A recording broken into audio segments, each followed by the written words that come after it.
Hi, everyone. Thank you for coming to this workshop today. This is self-healing for busy people, align with your body's natural rhythms. So my name is Lisa Myers. All right, so the focus of today's workshop is to talk about the Ayurvedic clock and circadian rhythms, really. Um, so I have, from years of coaching, learning holistic medicine, and having a really demanding schedule.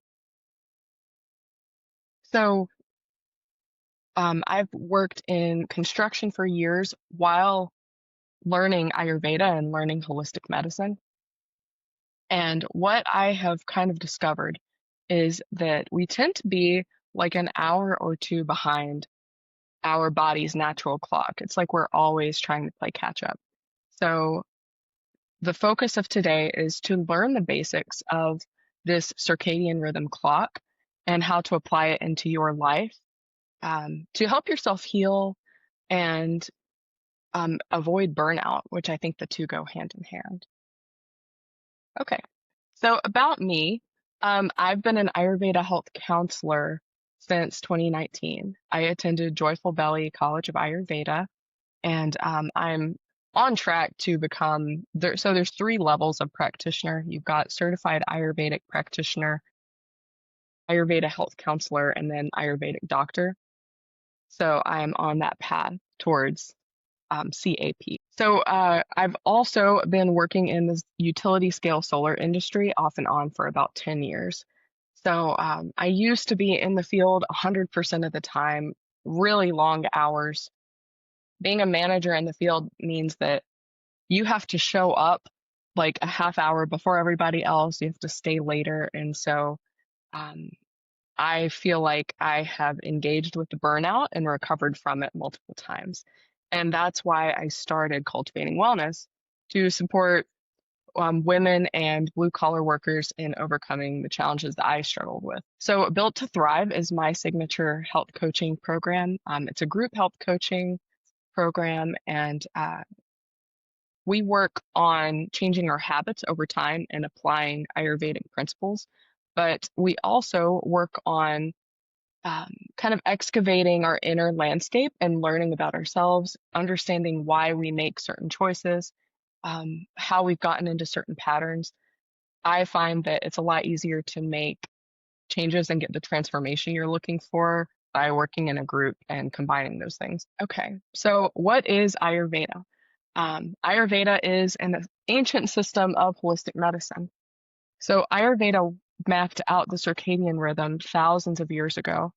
And talking about Ayurveda and this clock, it's a lot of information. So people talk about Ayurveda and learning it as like you're drinking from a fire hose. So just be patient with yourself. If something doesn't make sense, drop a question in the chat and I'm happy to answer. If there's something that you'd like to dig into afterwards, I'm here to do that too. But just think of it as kind of a buffet. You can grab what resonates with you. If there's something where your senses perk up, write it down, take note of it, and don't worry about the rest of it. Okay, so we're going to start with a reflective exercise. You may want a journal for this workshop, or you can take notes in your phone. You can just contemplate it. But the first thing I'd like for us to do, and I'll set a timer. I find working with timers to be pretty effective. So I will set a timer for 3 minutes starting now, and I'll kind of just talk while we're reflecting here. So first thing is, what time did you wake up yesterday? And how did you feel upon awakening? And also, like, what was the quality of your sleep like, especially leading up to waking time? What times yesterday did you feel like your energy was at its peak? And what were the qualities of that peak energy? Did you feel creative? Did you feel, focused? Were you working out? Were you exercising? When did you feel those peaks and what were the qualities of them? And then on the opposite end, what times of the day did you feel like you were at your lowest energy? And what was the quality of that? Did you feel sad about something? Did you just feel tired? um, just start to take note of what the flow of yesterday stands out to you as. And are there any emotions or patterns that stick out to you? And when did you notice those? We've got about a minute and 45 seconds left. So if it's hard for you to just completely reflect on it and journal it, maybe you can just close your eyes for about a minute and tune in and think about, what was yesterday like? Is there anything that I need to bring to the forefront of my attention for this workshop today? Got about 1 minute left. Okay, we are at our time. So just kind of take stock of your notes and those reflections, and you'll start to see, maybe we'll gain some insights as we continue. If anybody would like to speak up at any time, you can unmute yourself or put a question in the chat. Okay. So the problem is that we're always kind of behind the curve. So I think another thing that's worth noting is in our culture, we don't put so much focus on circadian rhythm. We think about it in terms of sleeping, and we all know that like getting morning sunlight adjusts our circadian rhythm. That's why when we go camping, all of a sudden it's like so easy to wake up early in the morning and feel peaceful, right? Um, but I think that understanding kind of the natural flow of the energy of the day and of our circadian rhythm can help us lean into appropriate energies. One example that I really, really like is a friend of mine was talking a few years ago, and I guess her grandparents did a lot of farming or gardening, and she was talking about harvesting blueberries, and she was like, "You have to start picking them at a certain time in the morning, but if you wait too long, then um, you can't really harvest them after a certain time of day because you can pick them, but the skin will feel more tender, they'll break in your hand, and you really want to get out there within the certain window of time." I think that is the perfect explanation for the natural flow of energy throughout the day. You can take an action at any time of the day and receive some kind of benefit, but if you can lean into the natural energies of things, and not kind of be playing catch up, then you'll get the most benefit. And a lot of it is just tuning in, becoming aware that this is the natural flow of things. This is when my body wants to do this. You can start to kind of align it with your schedule. So most of us are really busy, but um, just having this awareness can allow us to either be easier on ourselves and start to slightly adjust things. And the beautiful thing about this too is like Western culture, and I'm not trying to be overly critical here, but our culture is kind of just like produce, produce, produce, right? And science is always discovering something. So science is always discovering that this food has this great nutrient in it, or that coffee at this time will um, blah, blah, blah. But the cool thing about this body clock is that there's no need for us to lead. There's no reason for us to like try something out. All we have to do is follow this clock, and we can feel into the rhythm of things over time. So I think another reason why I decided to do this workshop is when I was working in the field full time, I kept trying to like align myself to a schedule that just wasn't attainable for me. So I was trying to like go and work out at the gym and do some really rigorous workout at like, way too late in the evening. And then I would try to eat my largest meal of the day after that late workout. So I was kind of throwing myself off when I could have just slightly shifted things and adjusted them. So this is a copy of the clock that you have gotten in your inbox. So there's PDF, but also in the chat, I've put a link to it.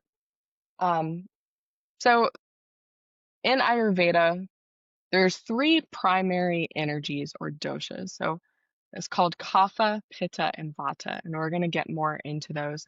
But as you can see, there's kind of an arc of when the sun is rising and slowly coming up to a peak and then slowly heading towards dusk. So this 6 to 10 a.m. window is Kapha time, and we're about to get into that, but we will keep revisiting this calendar throughout the workshop so that we can keep remembering how to apply it. So that 6 to 10 a.m. window is Kapha time. So this is defined by the energies of earth and water. So what are earth and water like, and what are they like when they come together? They create basically mud, right? It's heavy, it's kind of dense, gooey. There's kind of a solidness to earth that you can notice in this morning window. So have you ever woken up, between 4 and 6 a.m. and you feel fantastic, but then something in you is like, this is too early and I'm just going to go back to bed. And, like, oh, I've only slept 4 hours. I'm just going to sleep and I'll feel better if I wake up in a couple hours. And then you wake up between 7 and 9 and you feel awful. You feel really groggy, you feel heavy. And something in you is like, man, I would have done better if I had just stayed up this entire time.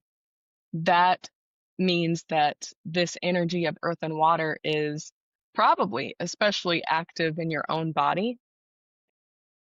So, some tips for this morning window. Ideally, getting some kind of movement in before breakfast.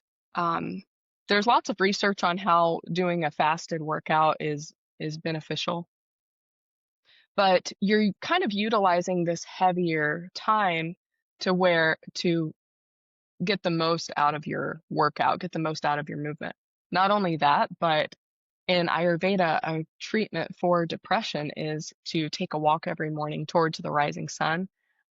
So getting a little bit of movement in, getting outside if you can as the sun is coming up, and also hot water with lemon in the morning. Or just some kind of like hot spiced tea. That's going to jumpstart your digestion because ideally you want to be getting a bowel movement in this window. So daily bowel movement is so important. And so there's a lot of different options for helping yourself become more regular if that is a problem for you. So there's an Ayurvedic herb called Triphala that you can take before bed each night, and that kind of trains your body into getting used to having that morning bowel movement. But there's a saying in Ayurveda that if you want to know how yesterday was, pay attention to today's bowel movement. Yeah, and then something that was a big game changer for me is having a breakfast with a lot of protein in it, especially if you have a very active morning. So if you do have a demanding job and you have to get there early, stocking up on protein early and having a protein heavy breakfast, it can change the entire curve of the day for you. So something that I would do is I would fast, right? And then I would eat my lunch. I wouldn't have anything at breakfast. Maybe I'd have coffee. But then by 5 or 6 o'clock in the evening, let's say I had to stay at work longer than I wanted to. I would get to the point where I was just ravenous and I would eat anything in sight. And then not only am I not making sure that I get protein and vegetables and stuff, but I was just reaching for whatever processed thing was around. So getting into alignment early has this ripple effect on the rest of your day. Okay, so here's that Kapha window right here. You can see 6 to 10 a.m. We've got exercise, eat lightly, complete elimination, prepare for your day, and start gathering your energy. And so here we kind of have this transition period. And another thing is, I know that sunrise and sunset fluctuates throughout the year. So really, this is more just paying attention to the rhythm of the day. This 6 a.m., just consider this to be like when the sun rises, right?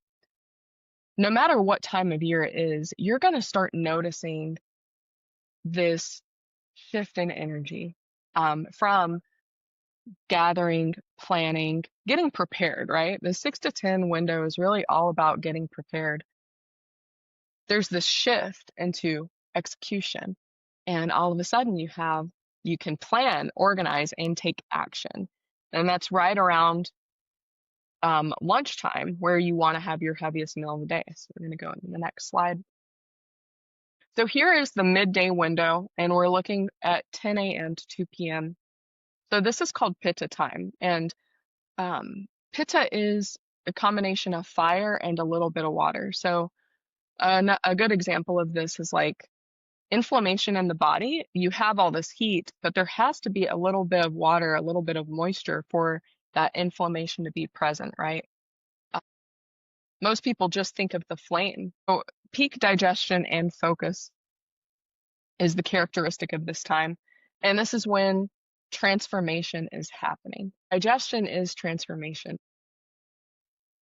That 10 to 2, what you'll find is that a lot of people skip lunch during this time of day. And maybe they just power through and they drink coffee, or they're like, oh, I'm going to get sleepy if I eat lunch. So if you notice, there's a trade-off happening there.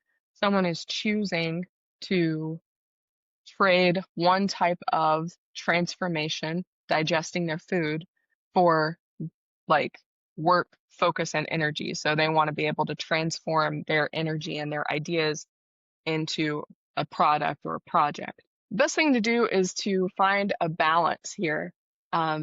You really want your largest meal of the day to be lunch. And it's again, focusing on making sure you get enough protein, especially in the early parts of the day, is just so game changing. If you're a person that gets tired after lunch, there are a couple of different Ayurvedic formulas. One of my favorites, if you tend towards slower digestion, is called Trikatu, and it's just a combination of black pepper, long pepper, and I want to say it's ginger. So let's say you don't have that herbal formula. Have some ginger tea, put some black pepper in it. Find something. If you tend towards having too much heat in your digestion, maybe you get a lot of acid reflux, then maybe you start integrating the cooler digestive spices into your lunch. But make sure that you're having something. And again, so midday hacks: eat your biggest meal of the day at lunch. Block time for deep focus.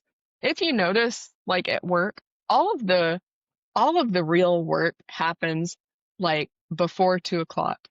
After 2 o'clock, nobody wants to have very deep focus. And the truth is that our bodies are only designed for about 4 or 5 hours of that intense, deep focus and work each day. So trying to force it, I think, is a problem for a lot of people. So in our work life and trying to be so productive, we push ourselves beyond our limits. So if something that you'll notice is if you're a person that skips lunch, powers through it and just tries to push through too often, a lot of the time those are the people who end up with skin conditions like psoriasis, more just like rashes or heat conditions, and maybe like loose bowels or diarrhea, maybe just like it's like the digestive fire is a little bit too hot.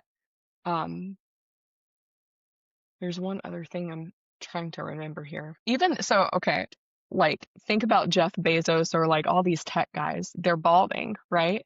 That's because all of that heat is rising. They are truly burning themselves out.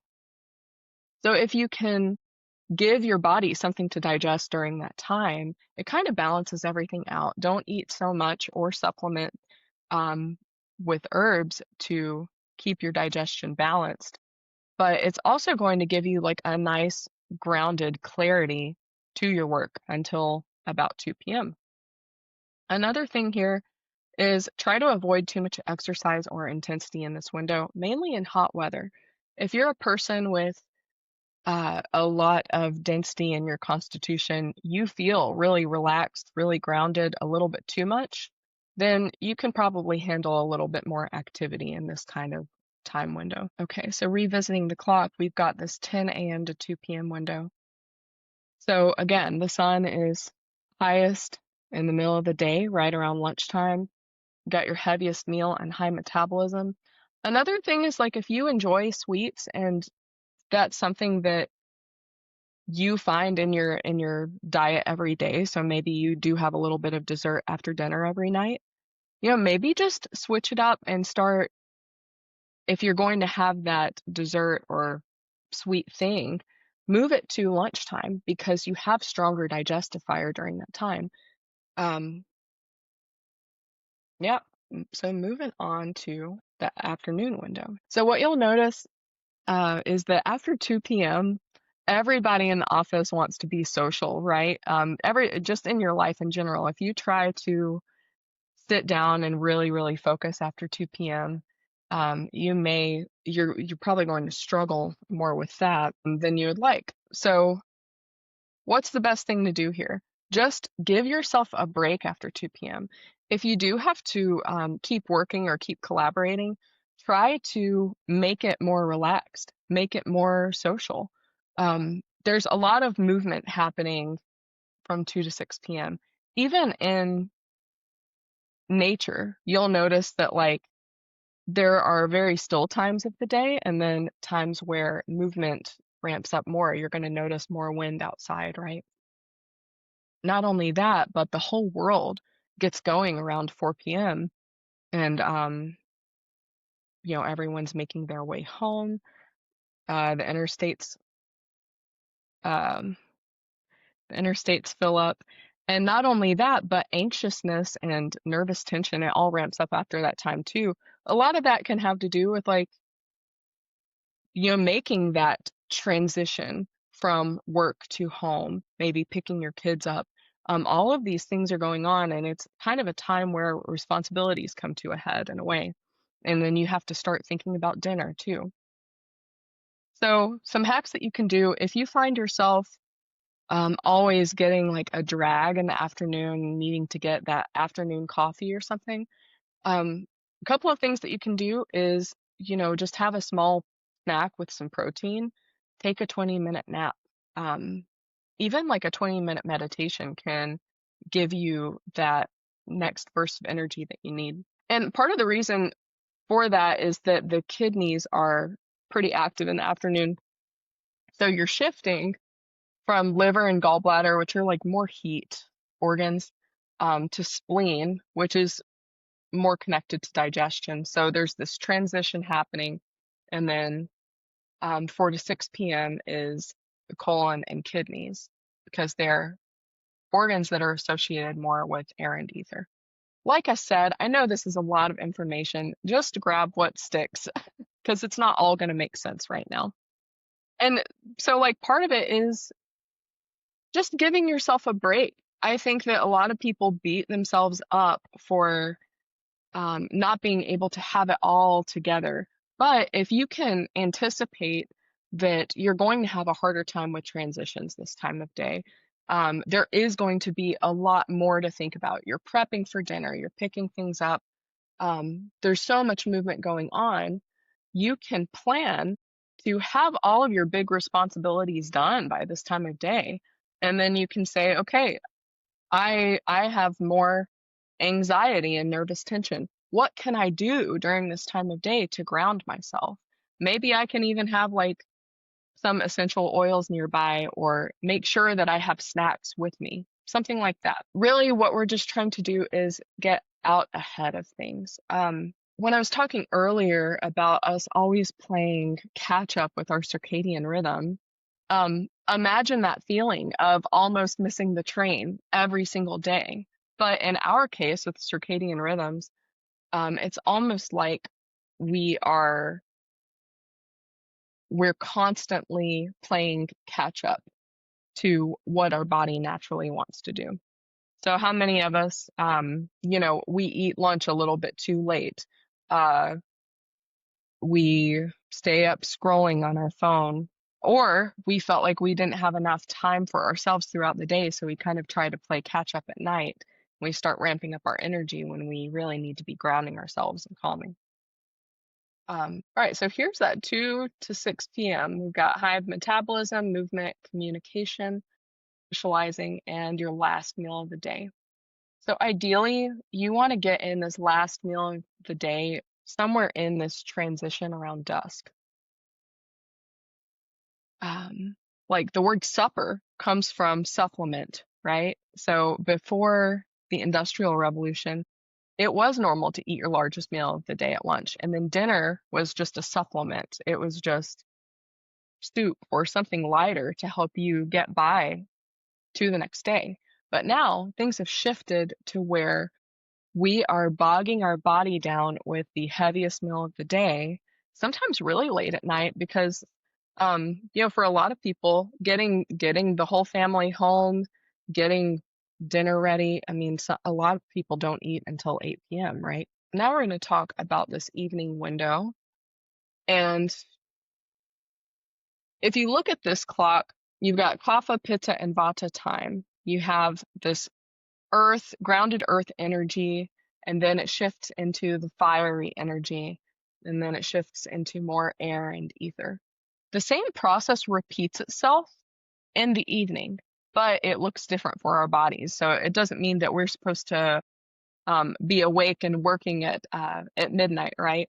It's a different type of transformation that's happening. So we're going to talk about what the other side of the clock looks like now. So if you notice, that 6 to 10 a.m. window is where you're starting to ramp up. The opposite side of it is the evening window of 6 to 10 p.m., where you're starting to ground and calm down. So by this time, the movement is settling, right? Everyone's home, you're getting ready for dinner. And for most of us, we're having our largest meal of the day, we're getting ready for bed. It's really hard to allow your body to do all of the healing and cleanup that it needs to do when it's trying to digest a heavy meal at an inopportune time. So a lot of people have this mindset, and some people are thinking it multiple times a week of I'll do better tomorrow, right? But the cool thing about this window is that you have the opportunity to start tonight prepping for the next day. If you set yourself up for success, then you're more likely to succeed, right? So shifting to the mindset of having an earlier, lighter dinner, ideally before 7 p.m., rest and repair, get settled in. The thing that we want to avoid is catching the second wind. So like, have you ever gone out to a concert or you go out for dinner and you're getting ready to go out that night with friends, and everybody kind of gets tired around 9 o'clock, but then they're like, let's just go ahead and get another drink in and I'll catch my second wind and I'll be good. That's because, again, at around 10 p.m., there is that second wind that you can catch where you're transitioning into a high energy time. So the biggest recommendation other than earlier, lighter dinner is to avoid scrolling past 10 p.m. I know that it can be really hard to put your phone down an hour before bed, but just give yourself 30 minutes. Like start with 15 minutes, right? I'm going to turn my phone off 15 minutes before bed. The thing is that our technology has all of the qualities of air and ether. So that social window where there's lots of nervous tension, lots of activity, lots of movement, the same energy is present digitally. So the thing is, like, we're supposed to be leaning into this earth and water time, but so much of our culture is, scrolling. We're looking at news. We're looking at really serious stuff as we go into the evening, and that ramps up, our nervous system, gets our cortisol going. It's the exact opposite of what we need to do. So the next thing is the repair window. And this 10 p.m. to 2 a.m.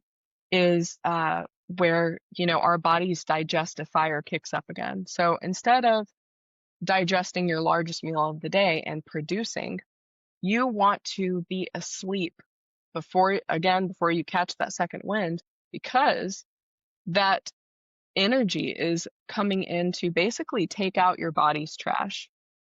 So your liver's becoming more active. Another thing is like avoid serious conversations, avoid serious information this time of night. Most arguments between couples or fights start after 10 p.m. and just try to let it go. If it's something that's really bothering you, just be like, I'm gonna put a pin in it and we'll revisit it tomorrow. Um, a lot of people say don't go to bed angry.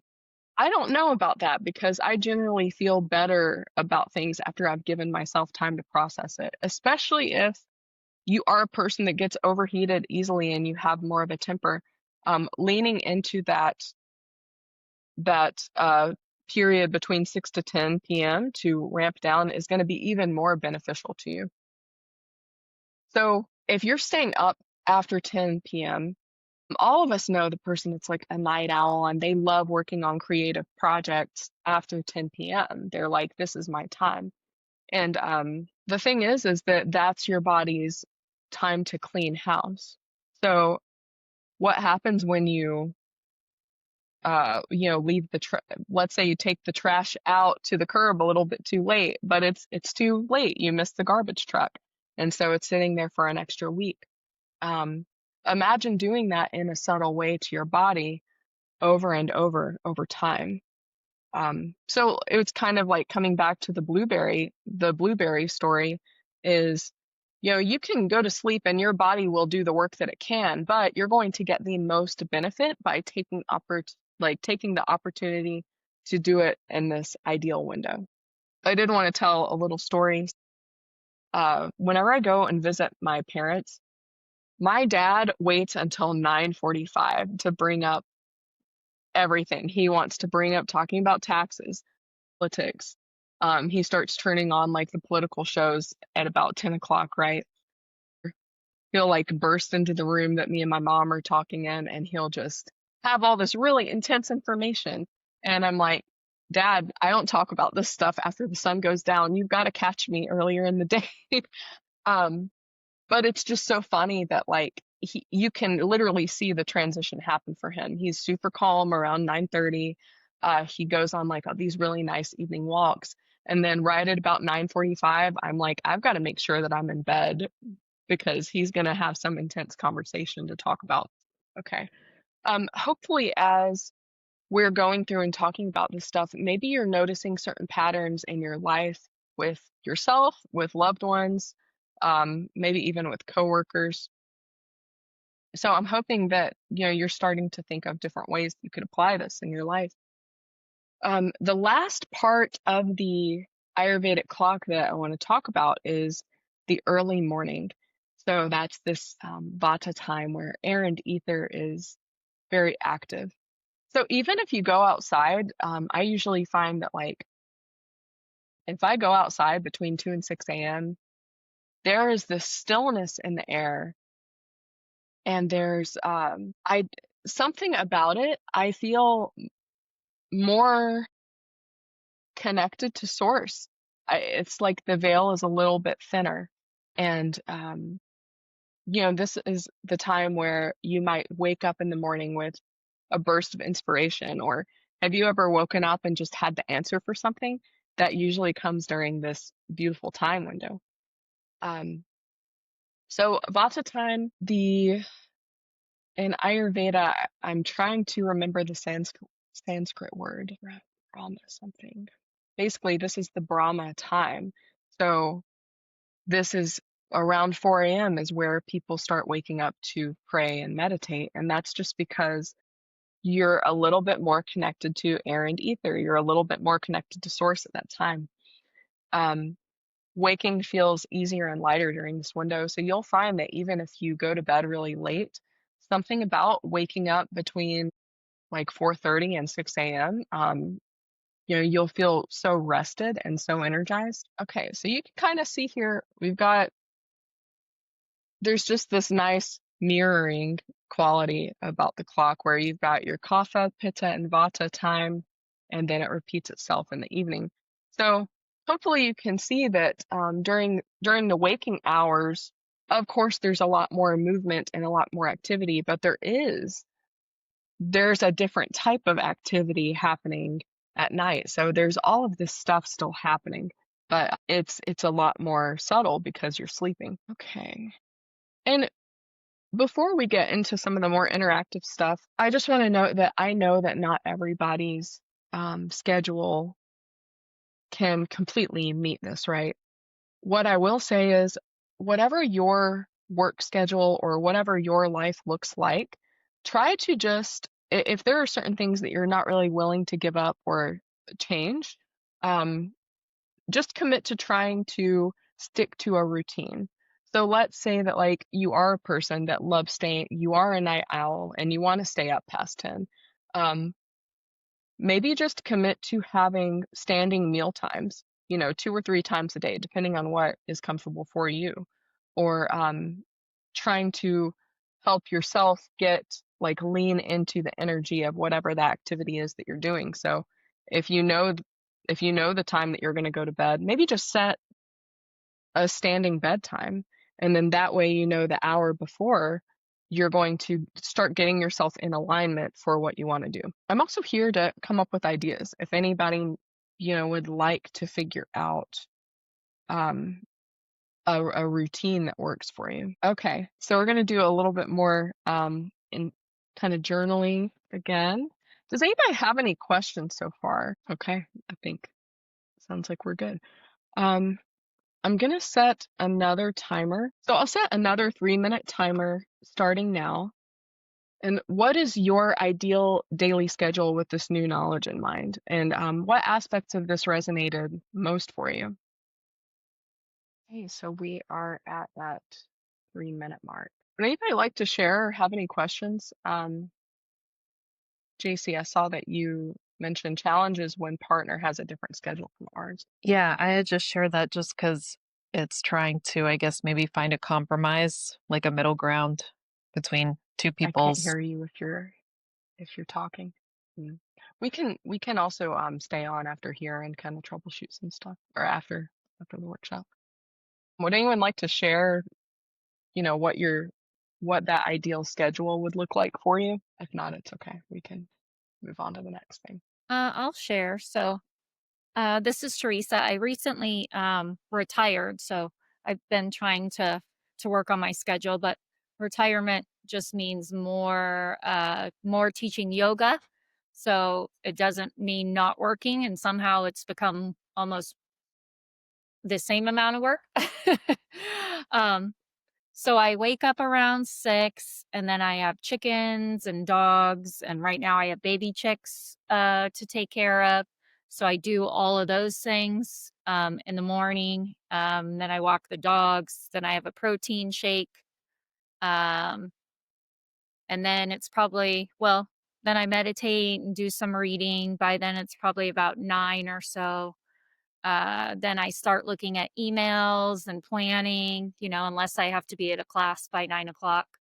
The big thing that I've been working on that I was telling my husband was trying to switch it back. So when I was a teacher, I was eating a salad at lunch just because it was easy and I didn't have to heat it up or anything.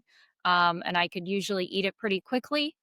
Um, but I'm trying to switch that, right? So eat my leftovers or my heaviest meal at lunchtime and then put my salad in the evening.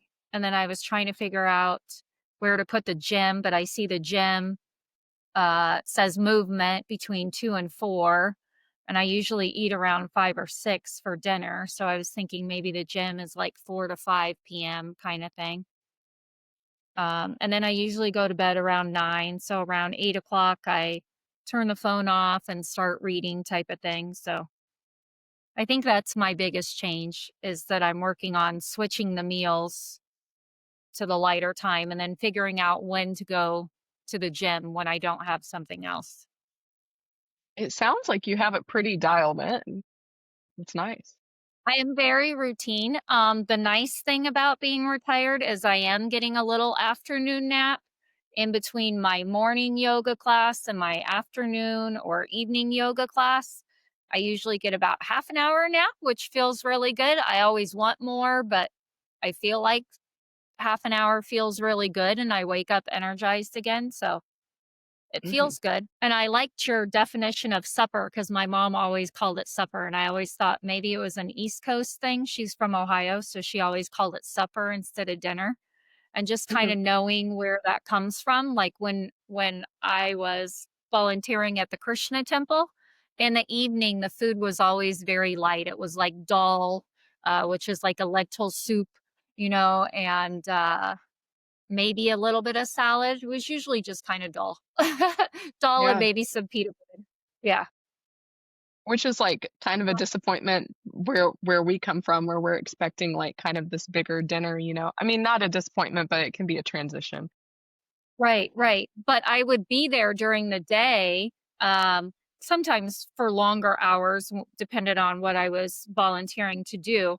And like you said, like the sweets were always at lunchtime. You never had the sweets in the evening. You had your little Mhm. butter sweet with your lunch meal, and your lunch Yeah. meal was bigger. So yeah. So just trying to work on that right now. Is there are there any, I guess, sort of like symptoms that you're hoping to see shift by changing where your heaviest meal is, or kind of just trying to get more into alignment? No symptoms. I just want to be more into alignment.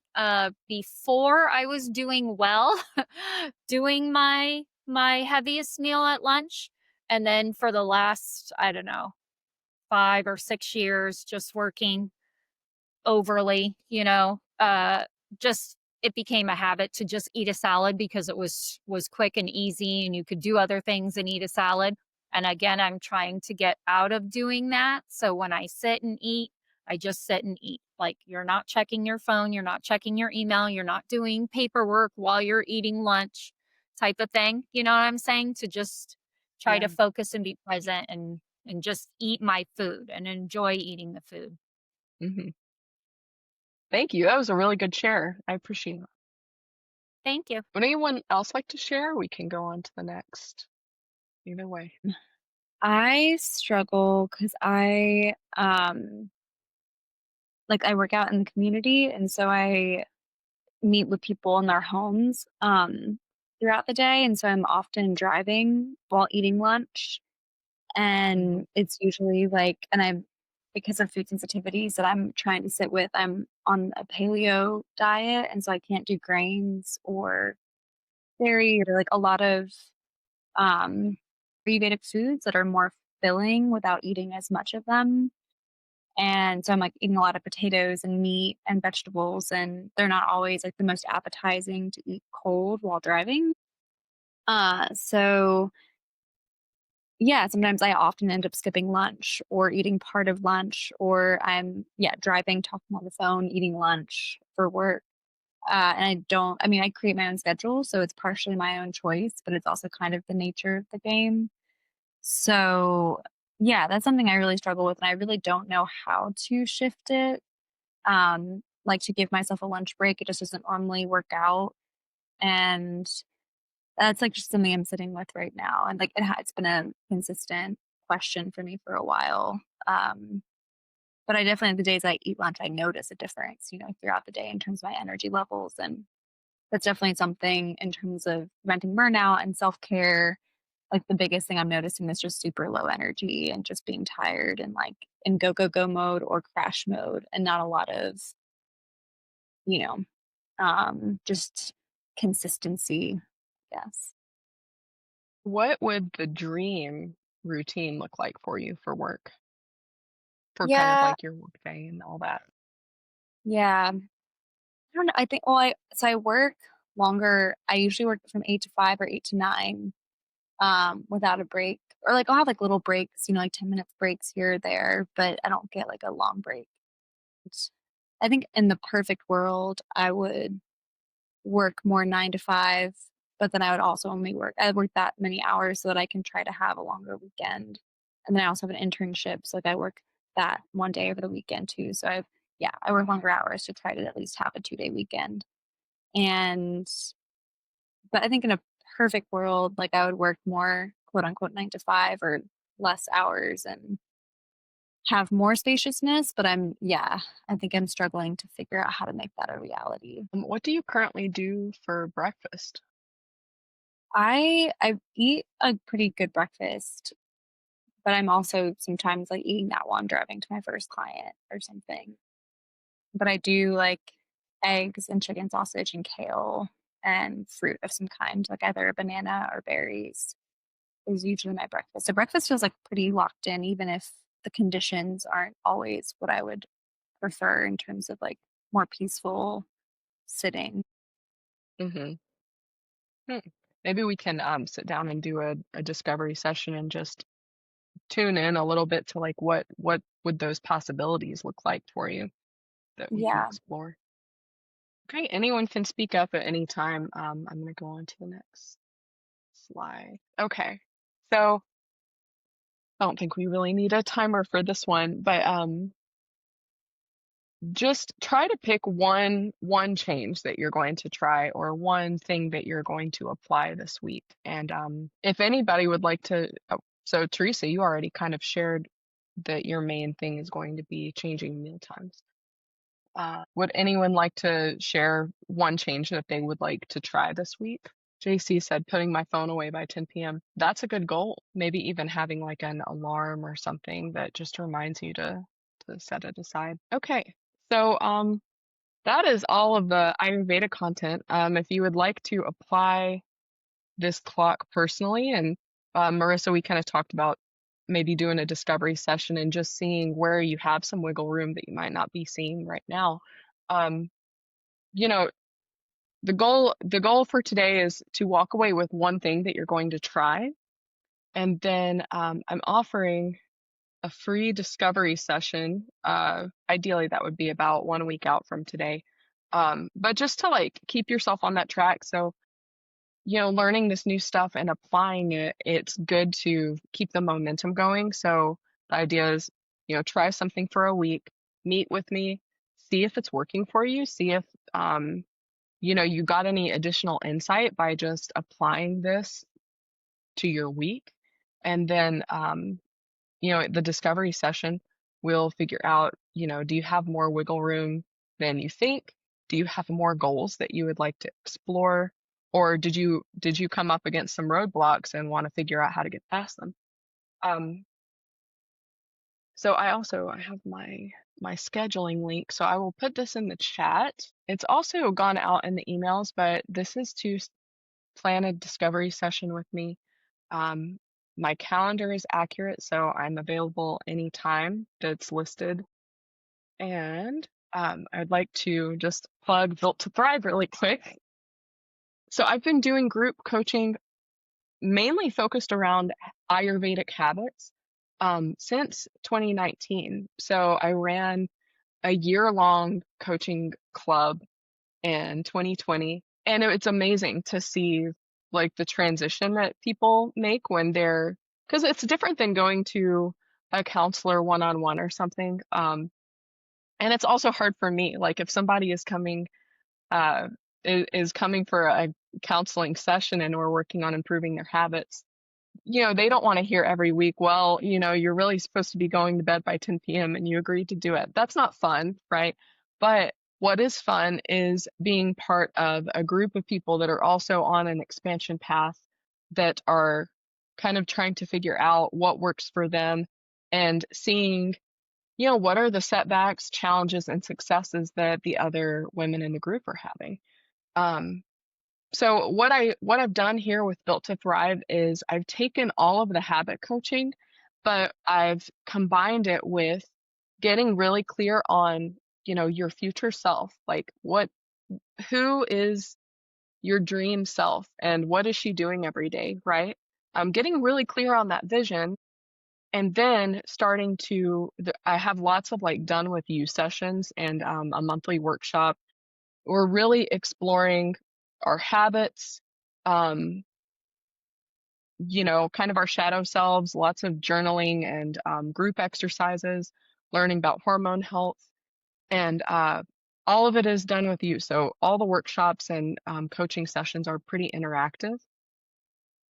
And also, I have a resource library, so we do everything in school. It's SKOOL, but it's just a great platform where everything is recorded. We've got lots of worksheets and stuff in there to work on things on your own time.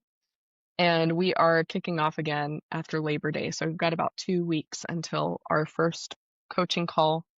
And I have a special going right now, so it's only $99 a month right now. And that includes the weekly calls, everything is recorded, monthly workshops. And one more thing that's not on here is I'm joining, Joyful Belly has an herbalism class that I'm joining this year. So anything that comes with that, I'm going to have to be doing, herbal consultations and stuff. I'm going to have to be making tinctures. So members are going to be getting all of the stuff that I have to do for the class. I'll be mailing you guys tinctures and salves and stuff like that as the year goes on. All right, so I do have one discovery session available today if anyone would like to stay on, and just note claimed in the chat if you would like it. But otherwise, I'm here for any questions that you have or troubleshooting that you'd like to do. And thank you for joining today. I have a question. Mhm. Do you have a website that you recommend to figure out which one we are? Like, I know the different doshas, but I don't know like all the different things about them. Like, how do you figure out if you're Kapha, Pitta, or Vata? Yeah, I use so the school that I went to is joyfulbelly.com. Y'all, I just moved and I'm doing everything off of a hotspot, so I'm just glad that everything stayed on today, but I'm putting it in the chat, joyfulbelly.com. They have an excellent dosha quiz, so you can just start with the shallow level of doing the dosha quiz, and you can go through and do all of the quizzes, and it'll give you a really in-depth view of your assessment. Also, and I offer consultations too, so if you wanted to, we could do that, and I could assess what your natural constitution is, like from childhood, versus where you're at now. Okay. Because that, you know, is how you should eat, right? Like the different doshas kind of tell you things that you should stay away from eating and things that you should be eating. Yes, and um, that that resource will also produce a body map for you. So they have a list of all of the foods that are really pacifying for your body type and all your answers. And then they'll have like foods that are somewhat aggravating, very aggravating. Um, I've loved to put that kind of stuff into presentations, but I have to remember that these workshops are aimed for beginners, so it's hard for me to like refrain from putting all that stuff in there. Right. But Joyful Belly is also great because they have seasonal food recommendations. You just type in an ingredient, and let's say if you're looking up broccoli, it will tell you all of the qualities of broccoli, what dosha it aggravates, which one it pacifies. The same thing for herbs. They have a pretty extensive description for most common herbs and ingredients. Wonderful. Thank Yeah. you. Thank you. Awesome. Thank you, Lisa. Appreciate you. Thank you, Marissa. Good to connect with you. Same here. Thank you.